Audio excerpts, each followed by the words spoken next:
Hello again. Welcome back. Good to see you. As promised, here's some more feedback from the European Petrochemical Association's annual meeting in Berlin in October. For me, I think the most interesting couple of hours I spent there were at what's called a digital cafe. It's a sort of workshop session where people come and share their experiences and move around the tables, and you get a different perspective on the questions that are put to us. It was moderated by Anna Faraka, who's partner at Vlerick Business School, who has been working with EPCA for the last 3 years, I believe, particularly on issues of digitisation in the chemical supply chain. And those of you who have followed that work will have seen a lot of very interesting outcomes from the studies and the workshop that took place in Brussels last year. This workshop looked specifically at digitisation, supply chain services, and sustainability and the circular economy.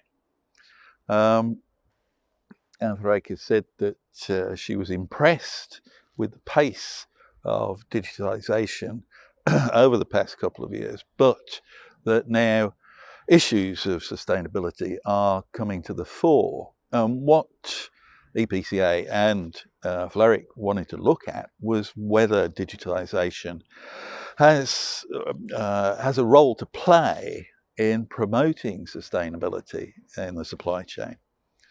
That's a bit of an ask, and she said it was difficult to find examples of how the circular economy, for instance, was working in the chemical industry at the moment.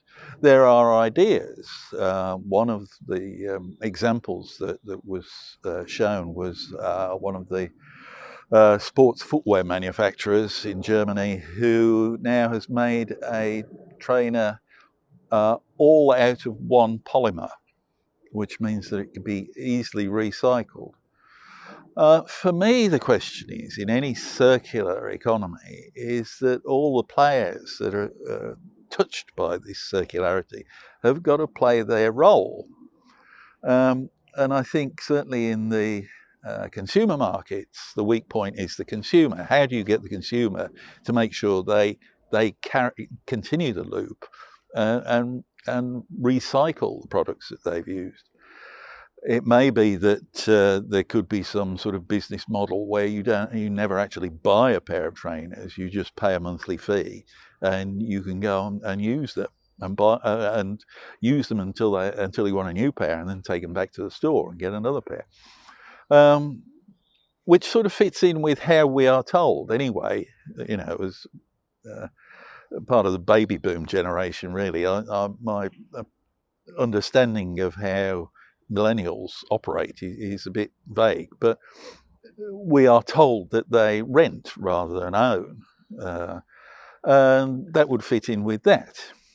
The conclusions really was that yes, technology can help those in the supply chain to be more effective and be more efficient, but there's a long way to go. Sustainability, or the value of sustainability, comes from being more eco-efficient, and there are examples of that happening already, and through improving asset utilization levels and reducing waste.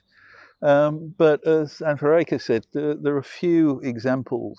It's not easy to find examples, she said, of things like life extension projects or looped materials. It's clear that sustainability is becoming a driver for digitisation, but it's not the biggest by any means yet.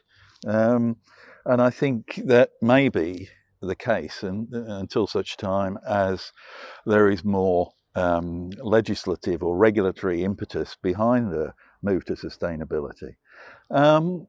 What